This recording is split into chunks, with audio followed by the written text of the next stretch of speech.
दोस्तों ये समझ नहीं आता है कि रामायण के साथ छेड़खानी करने का हक इनको किसने दिया। आदि पुरुष मूवी रिलीज हो चुकी है और ये मूवी इतनी बेकार है और इसमें बिल्कुल भी कहानी नहीं है जो रामायण से इंस्पायर्ड हो, क्योंकि इस मूवी में ऐसी बहुत चीजें और मेकर से इतनी सारी गलतियां की है कि ऑडियंस को ये हाफ टाइम तक भी अपने साथ रोक नहीं पाई और ऑडियंस बहुत ही ज्यादा बोर हो गई, क्योंकि ये ऐसी बनाई गई, ऐसी रामायण बनाई ही क्यों गई है। इस रामायण ने वाल्मीकि जी की रामायण को बिल्कुल ऐसा कर दिया कि उनकी रामायण झूठी थी, क्योंकि इस रामायण में बहुत ही चीजें अलग है। जैसे कि इस रामायण में वीएफएक्स इस्तेमाल किया गया है और इसकी ताकत बताया जा रहा था जब इसका ट्रेलर लॉन्च हुआ था कि ये वीएफएक्स इसकी ताकत है, लेकिन जब मूवी रिलीज हो चुकी है तब लग रहा है कि वीएफएक्स इस मूवी की सब बड़ी कमजोरी है, क्योंकि वीएफएक्स के नाम पे सिर्फ धोखा ही मिला है। और रही बात हम इनकी कैरेक्टर में करते हैं, जो पात्र निभा रहे हैं, माता सीता का ऐसा दिखाया गया है। जब ओरिजिनल रामायण थी उसमें माता सीता को दिखाया गया था जब राम जी वनवास जाते हैं तो वो ऋषियों के कपड़े पहन के उनके साथ निकलती है, लेकिन इस मूवी में माता सीता को सफेद साड़ी पहन के वनवास के लिए निकाल दिया। तो बहुत चीजें गई। कलयुग में ऐसी रामायण किसी ने भी नहीं सोची होगी, तो मेकर्स ने ऐसी गलती क्यों कर दी? सिर्फ रामायण के नाम पे पैसा कमाना था उनको। बहुत चीजें चेंज कर दी, या कहें तो पूरी की पूरी रामायण की कहानी ही चेंज कर दी। आपको तो पता ही है और सब बच्चों को पता है कि लंका सोने की थी, तो इस मूवी में लंका को तो बिल्कुल काला कर दिया, ऐसा लग रहा कोयले की लंका बना दी। तो बहुत चीजें चेंज कर दी और बिल्कुल कहानी से विपरीत कहानी बना दी। इसमें ये दिखाया गया जब माता सीता का अपहरण हुआ तो राम जी पीछे ही खड़े थे और सब देख रहे थे, जो कि असली रामायण में बिल्कुल भी ऐसा नहीं था। इतना झूठ, इतनी सब आगे की जनरेशन को हम ये रामायण दिखाएंगे। और इसमें ये भी दिखाया गया जब रावण ने माता सीता का अपहरण किया था तो वो अपने पुष्प विमान में आए थे, लेकिन इसमें ये दिखाया गया रावण काले चमगादड़ से एक पता नहीं कौन सा विमान, और किसने ये चूज किया, सूट भी नहीं कर रहा था रावण पे। रावण चाहे कितना भी बुरा आदमी हो, चाहे इतने भी अधर्म का काम किया हो, लेकिन रावण था एक राजा और ब्राह्मण था और ज्ञानी भी बहुत था, वो राजाओं की तरह रहता था। तो इसमें तो ऐसा रावण को उन्होंने भिखारी सा बना दिया, ना कोई उनका ड्रेसिंग सेंस, ना हेयर स्टाइल, कुछ भी नहीं था। यहाँ तक कि उनका विमान भी एक चमगादड़ का दे दिया।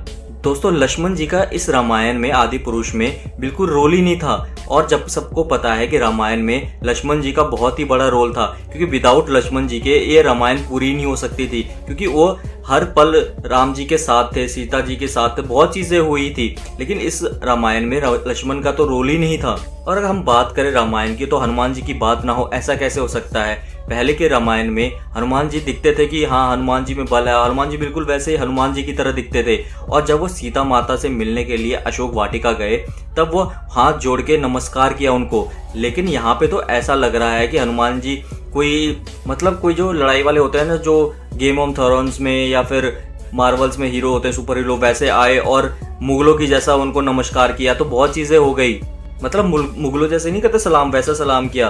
तो रामायण में बिल्कुल भी ऐसा नहीं था और इस आदि पुरुष में सब कुछ चेंज कर दिया। और सबसे इम्पोर्टेंट बात राम जी की, राम जी को राम जी के नाम से जाना जाता है, रामायण में उनको राम के नाम से जाना गया, लेकिन इस मूवी में उनको राघव के नाम से जाना गया। मैंने पूरी कहानी ही चेंज कर दी और प्रभास ने बिल्कुल ही निराश किया, क्योंकि राम जी के जो कैरेक्टर में प्रभास दिखे ना, वो बिल्कुल नहीं दिखे। क्योंकि राम जी में एक नॉर्मल था, वो जो दिखता था ना कि उनमें स्माइल भी थी, तो सब कुछ था, गुस्सा भी था।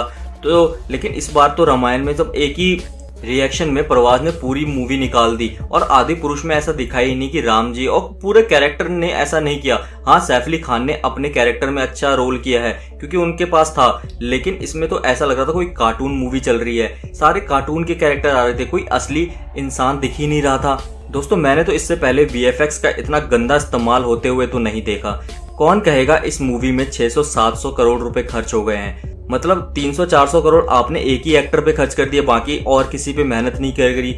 आपको अगर रामायण ही बनानी थी तो पूरा इस पे रिसर्च करना चाहिए था कि कैसे राम जी का कैरेक्टर था, क्या हुआ था डायलॉग पे। और डायलॉग आपने ऐसे गंदे लिखे, हनुमान जी के मुंह से ऐसे गंदे गंदे डायलॉग बुलवा रहे हो। तो बहुत चीजें हैं, डायलॉग तो एक बार वो लिख देते हैं ना कि ऑडियंस समझ पाते, क्योंकि आप रामायण बना रहे हो, रामायण को बनाना और उसको परोसना एक बहुत बड़ी बात होती है। आपने इतना खर्च कर दिया, एक नॉर्मल सा बनाते ना तो उसमें भी ऑडियंस खुश हो जाती, क्योंकि रामायण एक ऐसी चीज है ना कि उसको ना पूरे चाहे कितना देर भी 4-5 घंटे भी चल जाए ना तो ऑडियंस को रोकने की क्षमता रखती है। लेकिन आपकी जो रामायण है, जो आप नाम दे दिया बस आदि पुरुष, बस आपको पैसा कमाना था इसलिए रामायण बना दिया, लेकिन आपकी रामायण तो सिर्फ हाफ आवर में या फिर हाफ जो मूवी है 2.5 घंटे की 3 घंटे की मूवी है 1.5 घंटे में ही ऑडियंस बोर हो गए, थिएटर से निकलने लगी। तो ये सब चीजें तो बहुत ही ज्यादा है ना कि पैसे के लिए आप कुछ भी करोगे, मतलब कुछ भी बना दोगे। रामायण तो ऐसी नहीं थी ना दोस्तों। अगर आपने आदि पुरुष देखी है, अगर नहीं भी देखी है तो अब मत देखना, अगर देख ली है तो बताना कि आपको कैसे लगी। कमेंट सेक्शन में अपनी अपनी राय जरूर दें। वीडियो अच्छी लगी वीडियो को लाइक शेयर जरूर कर दें। अगर अभी तक आपने हमारे चैनल को सब्सक्राइब नहीं किया है तो चैनल को सब्सक्राइब करके बेल आइकन जरूर प्रेस कर दें, जिससे कि हमारी हर एक नई वीडियो की नोटिफिकेशन आपको मिल सके सबसे पहले।